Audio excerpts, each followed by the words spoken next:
Well.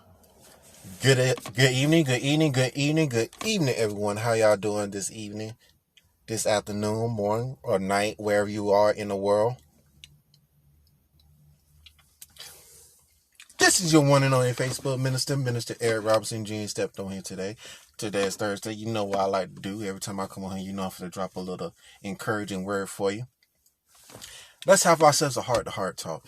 And the heart-to-heart talk is, as it says in the title, testing, 1, 2, 3, testing. What is going on with you, Minister Eric? Yeah, I am a piece of work. I'm an honest piece of work, but it's come with a purpose and a point. Hey, how you doing? God bless you. How you doing today? I hope pray all is well and good with you. What I mean by testing, let's step into two perspectives when it comes down to testing. So when it comes down to testing, there are two typical tests that we do. One is a physical test, especially when it comes down to health. When it comes down to school, we take tests in order for us to pass that test, even to pass the test to go to the next grade, even to graduate. And there's the spiritual test. Spiritual test is dealing with anything that we need to work on mentally and spiritually in our life. Like, example, don't let it go over your head. Example, let's just say we had a habit of,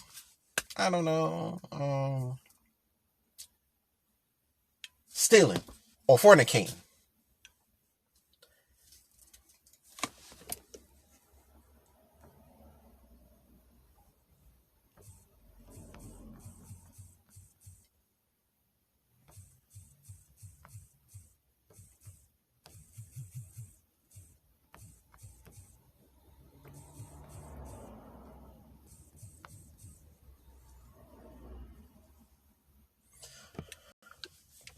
My female best friend. What can I say? Anywho, and there's the spiritual test. Like, there's always something about ourselves that we work on. We want to work on mentally. Like I said, example. Okay, I want to.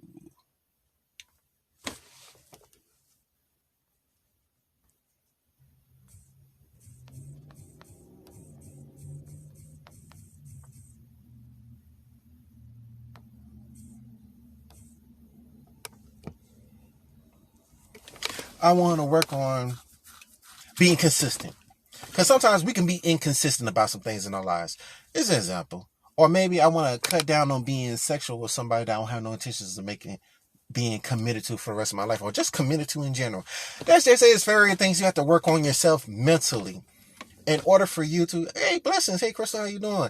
It's like something you just need to work on in order for you to become a better version of yourself, in order for you to work on something that may hinder you along the way in your spiritual walk, in your life, both physically and spiritually.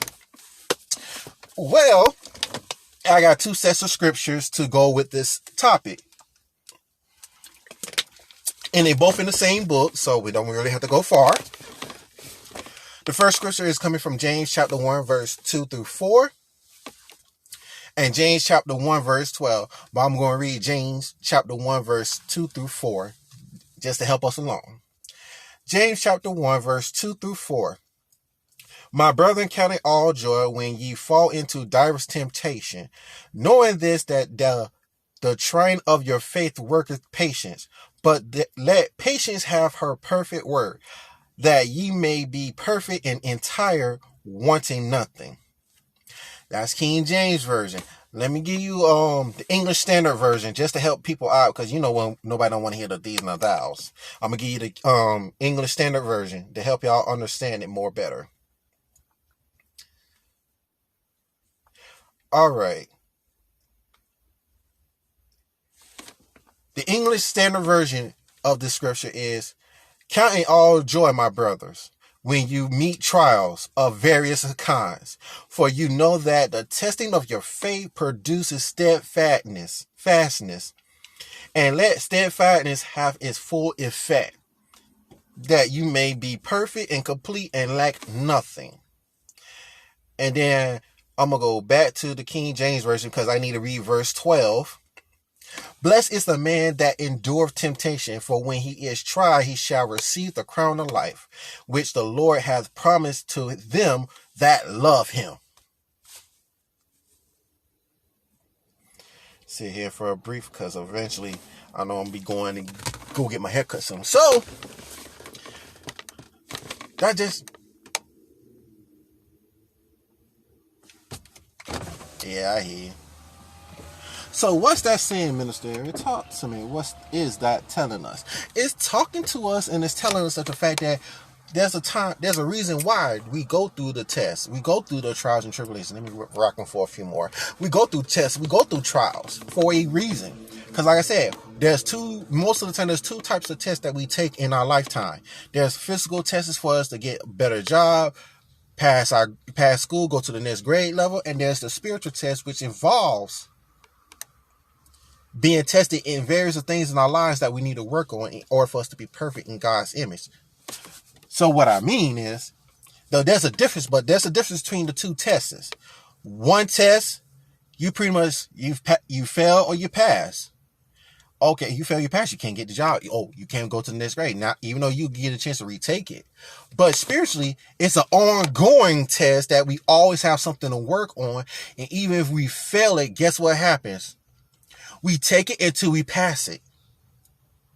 We're going to constantly keep taking tests just for us to pass it.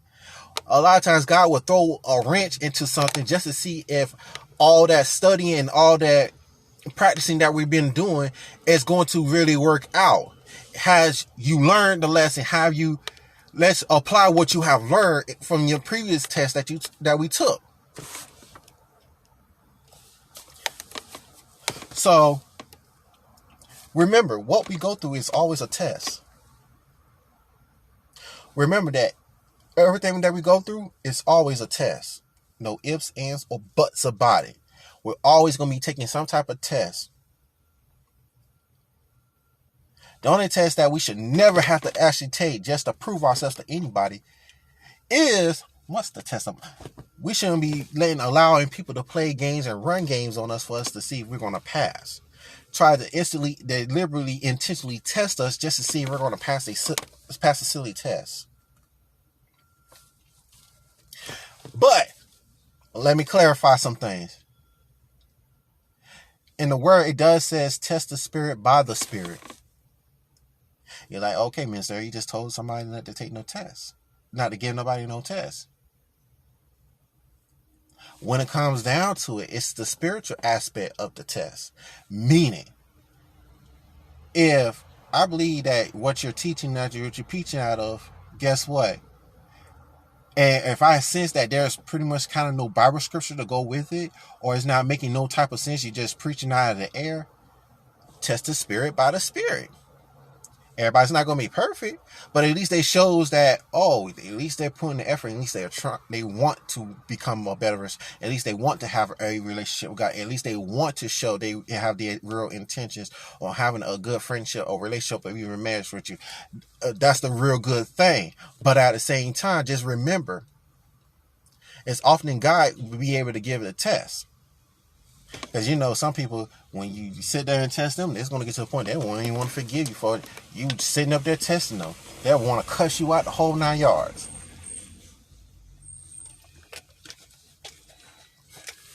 But let me go ahead and continue. So God tests us in various ways in our life. We may think that something comes into our life is there permanent, when actually sometimes it's only there for a temporary season, just a purpose for what we were really supposed to have. Just like I taught on a lesson on the message on delay but never deny, how you have your prayer, you're praying, you're putting in a request. It's just like at a job, we put a request in for take a day off from work because we may have a doctor's appointment or maternity leave and stuff like that. You have to put the request in. And here's the end part. That request has to go in and, I approve it. In a lot of scenario cases, when we put our prayer request in for wherever we want in our life, it gets sent in, God answers it, receives it. But here's the thing. when the request is sent, when the request is sent, I hit my glasses, sorry, y'all. When the request is sent, you really want that thing. You really want that request to be fulfilled. But get to realize that there's going to be space in between the request and the answer. There's always and forever will be a space between the request and the answer. Delayed, but never denied. God will never sit there and deny you. God will say, oh, I have something better for you. Or he'll say, well, I need to prep you for the blessing. God is not going to sit here and give us no type of blessing without us going through some type of trial and test in order to prepare us for the blessing. And as some people who often come to talk to me about some stuff and everything like that, one of the things I often do is, do you really hear real honesty? If you can handle it and you can say yes and you can handle it, that's fine. I'm going to be real 100% truthful with you. I'm not going to sugarcoat nothing to make you feel good. I'm just going to tell you like it is. But when you put that request in, your mindset, when that mindset comes that mindset kicks in, that what you determine that you really want to fulfill and that goal you want to really fulfill. In order to get to that end goal or what you really want to have, you have to go through something in order to receive something. That saying is, if you're not willing to go through some things, you're not willing to go through the ups and downs, I don't want to sound mean about it, but if I do apologize. Don't open your mouth and ask for it. Do not open your mouth and ask for it. And why are you saying it like that, man? I know I'm real. I'm honest. The reason I'm saying it the way I'm saying it is because of the fact that we ask for a lot of things, but not willing to go through some things to receive it. And what I mean is, we ask, the number one key thing that often we ask for from God often is a love life. One of the top things is a love life. The other part is finances. Another thing that comes into mind is a home. Another thing comes with it, a car. But I'm going to put the car and the home under finances because we want to be in a proper financial position in order to get a car loan and get a home loan before we can buy a home. Am I correct? But here's the thing. Sometimes if your credit score ain't all that in a bag of chips, how are you expect to get a loan to help get you that car, help you with the house, get you that house? How you expect to have that love life that you really want for? You want to be somebody's husband, be somebody's wife, but you're not willing to go through some ups and downs. I ain't saying that deal with them. You still have to go through the ups and downs of them cheating and everything. No, I'm not condoning that. If they cheating, that means they're not ready for commitment, just in it. I'm not saying that. I'm saying in every relationship, every friendship, all the friendships and all the relationships go through some type of hell. But it's the real relationships and friendships that is going to emerge out of hell. We'll emerge out of it.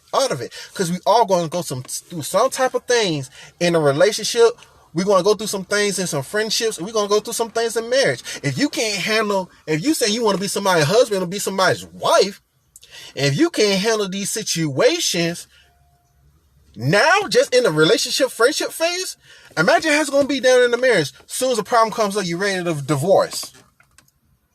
As soon as a problem comes, you're already ready to divorce. So that's saying, oh, okay, that means God needs to prepare. That means I have to go through preparation.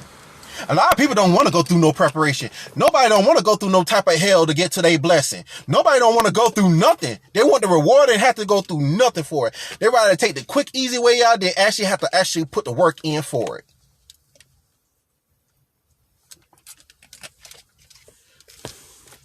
But often wondering why they're going through all type of hell in their relationship. Why they're going through all type of hell in their friendship.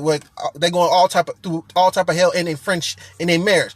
Because we didn't take the time to prepare.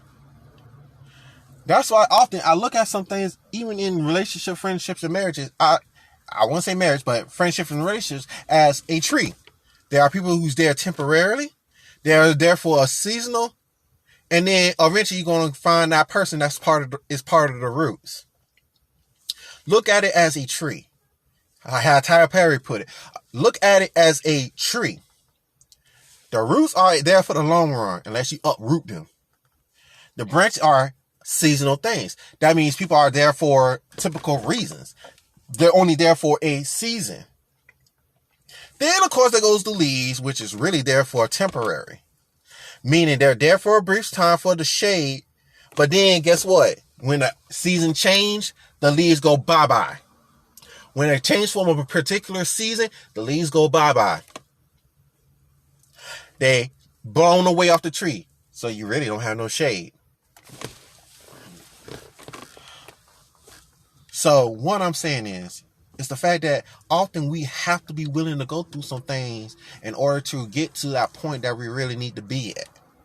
If we want that blessing, we have to go through some things. If we're choosing not to go through some things in order to receive that blessing, that we put that prayer request in and pray for, fast for, wallow, hoop and holler and cry for so many days, then what's the point of asking if you're not willing to go through some things? I had to go through some things, trust and believe. I learned from my marriage. It didn't work out. But I learned. I learned from my relationships as well. I learned from them. I learned from my friendships. I'm learning. And I began to realize that certain people are there only for a typical type of part of your life. You got the long run people, the roots. You got the seasonal. That means people are going to be there for a reason to prepare you for something in our lives. And then by the time they wither and fall off the tree, then guess what? They was just there for that season. And then, of course, the leaves, there are people who just come in and for a temporary moments in our lives. And after their work is done, they have to go. We don't want them to go. We try to make them the roots, or we try to make them a seasonal thing. We try to make them the roots. But sometimes people are we have to categorize some things and situations as the long run, seasonal and temporary. We have to realize that some things are not meant to stay. There are some things that's there for a season just to teach us something. And then, of course, eventually we're gonna deal with and run into the people that are the roots of what we really stand on and believe on. So sometimes some people that we get with or whatnot are not only there to be temporary, but we make them seasonal or we make them a permanent. And we try to make them things seasonal and permanent things and wind up getting hurt because they was only supposed to be there for a certain amount of time.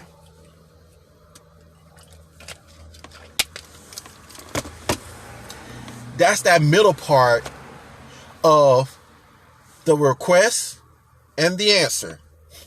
Just like there's some people we may court, date, even in a relationship. But often we try to make a temporary and seasonal thing into a permanent thing, and this maybe not be that permanent thing for you. Or God say, this is not the permanent thing for you. I only have them there to teach you some things, and it's now it's time for them to move on. Either I got something permanent for them, or I need them to teach somebody else, and I need you to be ready for when your season that you've been asked, that season of that prayer request and everything that we asked for is coming your way. So if we're not willing to go through some things, ain't no point of opening our mouths and asking for it. I want a relationship. Are you willing to go through some things for it? Are you willing to have to do some, even if you're a single parent? I'm sorry, I gotta be honest. Sometimes at a point, you have to be willing to do some compromising for you to really receive what you really want.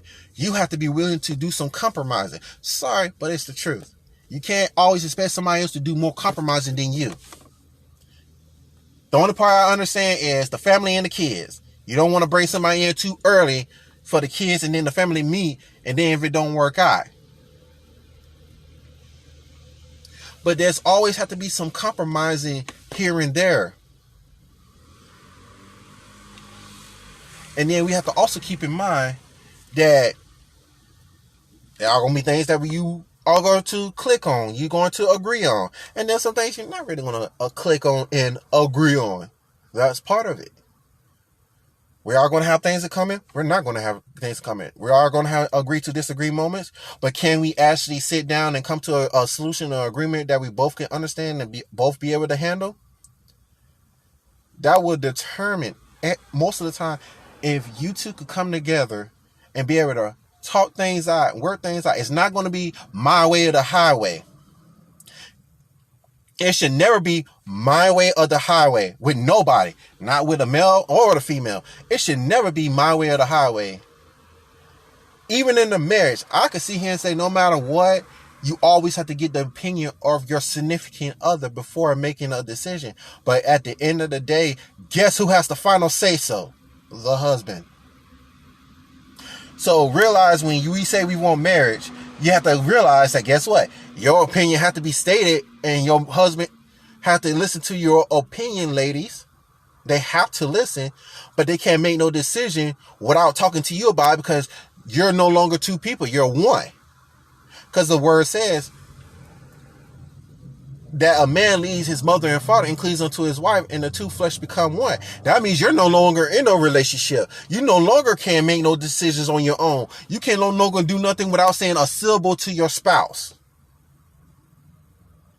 The husband is going to have the final say so. Or some of you women are going to really be able to live with knowing that your husband is going to have a final say so in a lot of things. Are you really going to be okay with that? If you're really okay with that and you really want to be submissive, then so be it. But if you're not ready to be that submissive, if you're not ready to lean and depend on your spouse, your spouse, then there's a problem. You should be able to lean on your significant other for some things. And after that times, guess what? You should.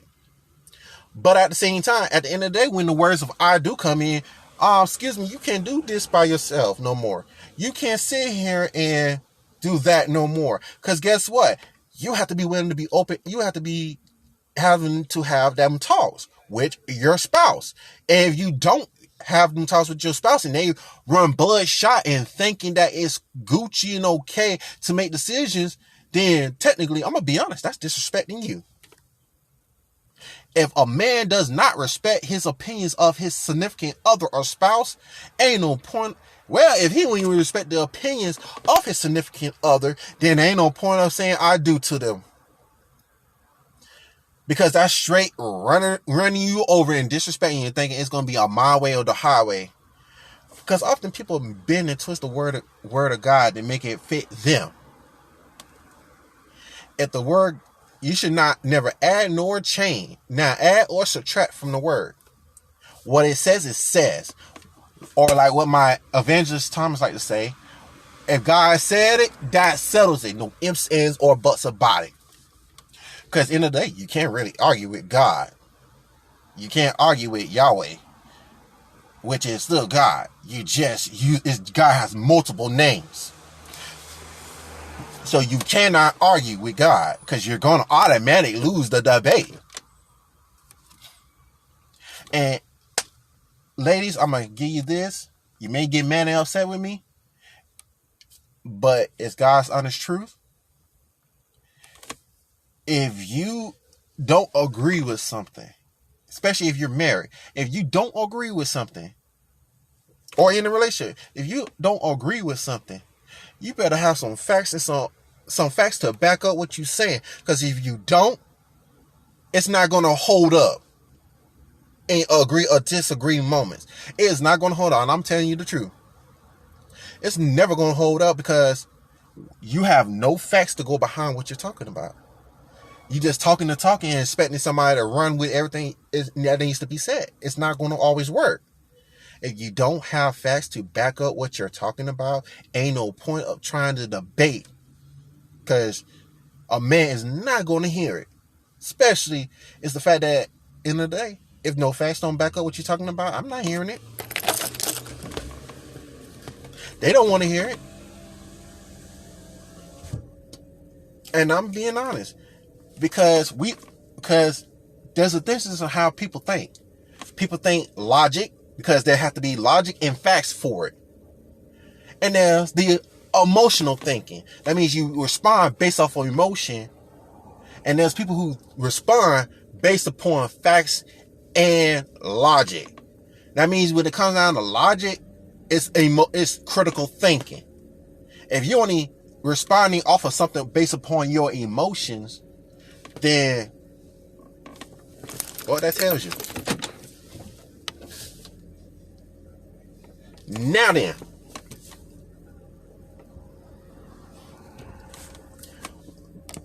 so to conclude this little heart-to-heart talk, realize that sometimes, a lot of times, God doesn't do what he does because he's mad at us. No, he's not. God puts us through some trials and tribulations just to see where we're at in our progression in learning. We want God to work on some things on us. We say I need to work on it, but as soon as the test come on that particular thing that you have to work on, or we have to work on, we have tendencies to fail because we often lay back. That means we actually kind of fall back.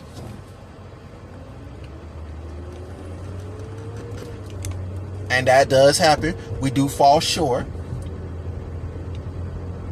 Or we just don't want to really put the effort in.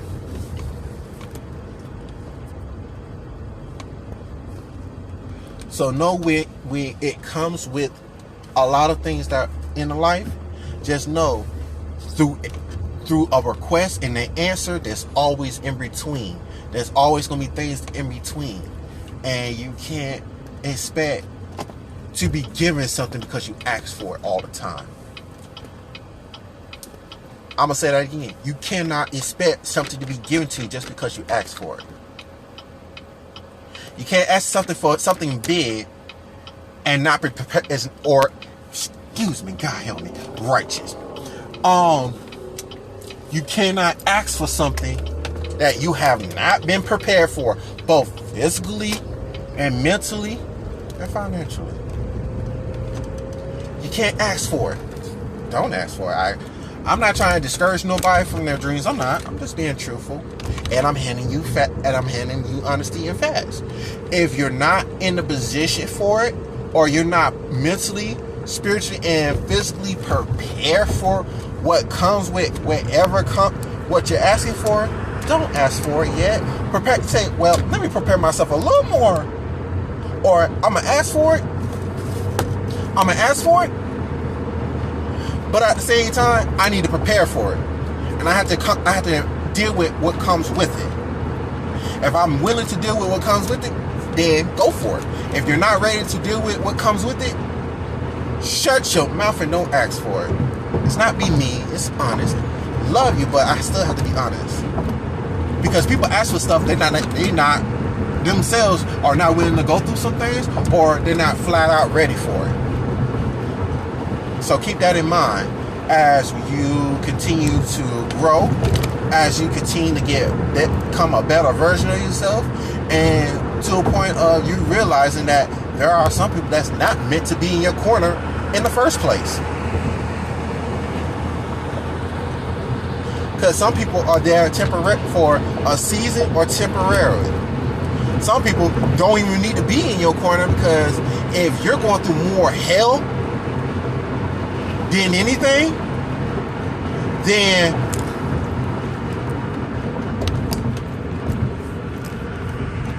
that tells that you might want to tweak and adjust who you are around, because some people have tendencies to make you intentionally fail your test. Some people have intentions to delay, hey, how you doing? To delay, to hinder your process.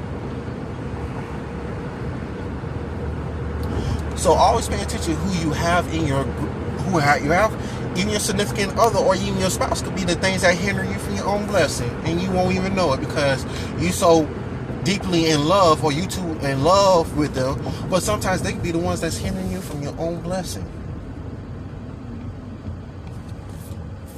Especially when you want the answer, sometimes we may don't like the answer. You may be like, oh, heck no, I don't like that answer. But realize, no matter who it is and what it is, you have to realize sometimes some people have to be cut off just for the blessings to really flow. Always keep that in mind. Always keep that in mind. Some people are required to be cut loose in order for your blessings to really flow. I'm not being mean about that part either, but sometimes you have to realize that some people are more of a hindrance than a blessing. And I had to learn that myself. I had to realize, man, I need to stop being around these people. They're more of a hindrance than a freaking blessing. They're not, when people subtract from your life, if they're not adding to your life, they're subtracting from your life.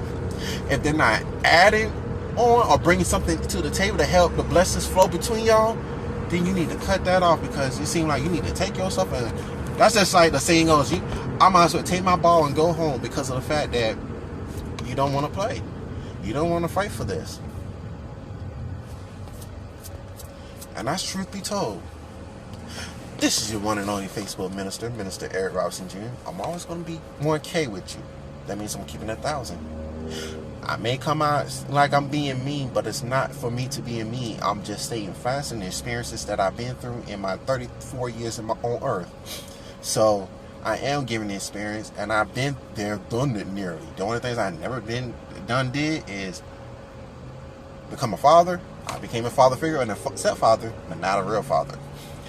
And I haven't been to jail. No, the only two experiences. Oh, I haven't done no hardcore drills or nothing like that. Nah. So I don't been through enough experience to use my own life as the testimony. Because I don't want nobody feeling offended because I'm saying something and I'm pointing to mine. And I'm not pointing to mine. I'm just using myself at the experience. So y'all know I like to wrap my sessions up saying, I love y'all. I appreciate y'all. I thank y'all for tuning in. Thank you for the hearts, likes, shares, and comments. Y'all have a God bless morning, afternoon, evening, and night. God bless y'all. Love y'all. Enjoy your day. Best friend, just hit me up in my inbox. Peace.